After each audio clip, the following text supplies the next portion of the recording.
Throughout the Gospels of Matthew, Mark, and Luke, we hear so many accounts of the healings of Jesus. The blind, the lepers, the woman who was bleeding for years, raising the dead. He healed some in person, he healed others from a distance. But what was the formula that he used? What could we extract about these healings? Well, the first thing is we see some sort of a petition, either by the infirmed or on behalf of the infirmed.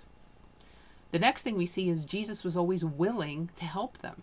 He never said, look, I'm in the middle of dinner, come back in an hour. We didn't see that.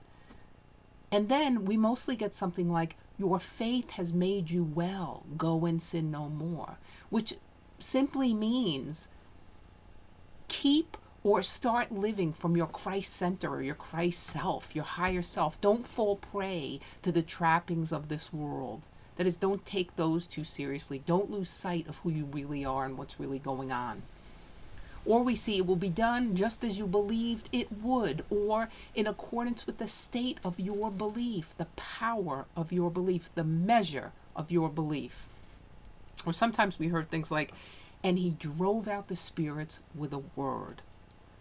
Now the word here signifies the creative idea in divine mind, or the divine states of consciousness, the higher states of consciousness. The creative word lays hold of the substance of spirit, and it has divine power. It has divine or higher powers. We also heard plenty about fear, like, do not be afraid, just believe.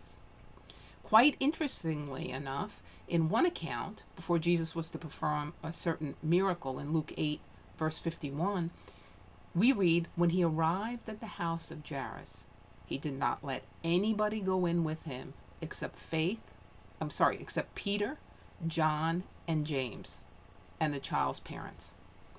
So from this, we understand the main ingredients for a divine healing, for a metaphysical healing, for a mind healing, is to clear ourselves of everything except faith, which is what Peter represents, love, which is what John represents, and judgment, which is what James represents, according to Unity's co-founder, Charles Fillmore.